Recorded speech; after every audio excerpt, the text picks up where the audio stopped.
When Ladders first did their eye scanning study back in 2012, the big takeaway was that it took recruiters 6 seconds scanning a resume to decide whether or not they were going to interview a candidate. They did the study again in 2018, and the number takeaway from that was 7.4 seconds.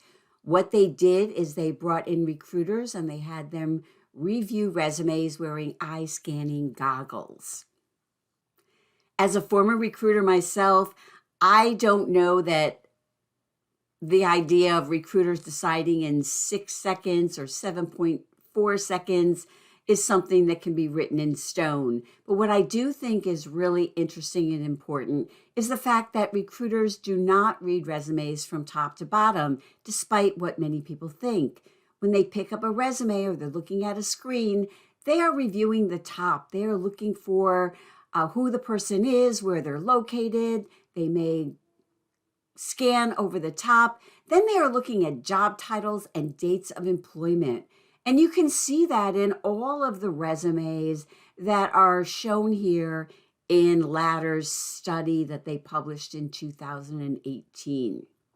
One of the things that the resumes that did not pass the test had in common was that they were very cluttered.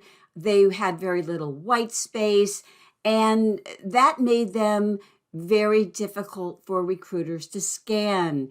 So having a resume that clearly defines the different sections, uses bold to catch a recruiter's eye, those are things that will make a resume easy to scan. Of course, you do need to demonstrate your value, but you also have to make it easy for recruiters to scan your resume and want to contact you.